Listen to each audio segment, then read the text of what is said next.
વેરાવળ ખાતે જિલ્લા કક્ષાના સ્વતંત્રતા પર્વની ઉજવણી કરવામાં આવી હતી। આ કાર્યક્રમમાં રાજ્ય સરકારના મંત્રી ભાનુબેન બાબરિયાના હસ્તે ધ્વજવંદન કરાયા હતા। આ પ્રસંગે જિલ્લા કલેક્ટર દિગ્વિજયસિંહ જાડેજા, જિલ્લા પોલીસ અધિક્ષક મનોહરસિંહ જાડેજા અને મંત્રી ભાનુબેને પરેડ નિરીક્ષણ કર્યું હતું। પવિત્ર ભૂમિ છે જ્યાં હરિ અને હરનું મિલન થાય છે, એવી આ પાવન ધરા પર આપ સર્વને સ્વાતંત્ર્ય પર્વે સ્વાગત છે।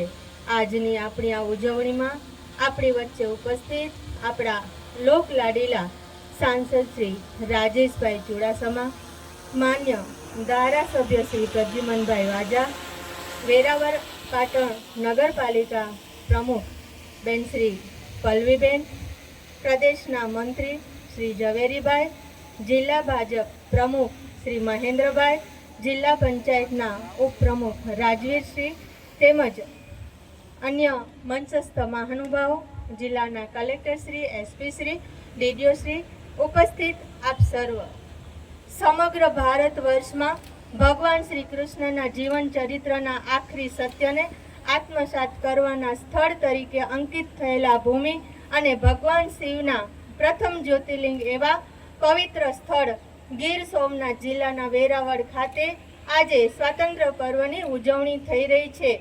ત્યારે જ્યાં સાસણગીર, કેસર કેરી અને સિંહની એક અલગ જ ઓળખ છે, તેવી આ પુણ્ય ભૂમિ પર આપ સૌને સ્વાતંત્ર્ય પર્વની અનેક શુભકામનાઓ પાઠવું છું। સોમનાથ તીર્થ ક્ષેત્રે રાષ્ટ્રની સાંસ્કૃતિક ધરોહર અને વિરાસત છે। આ એ વિરાસત છે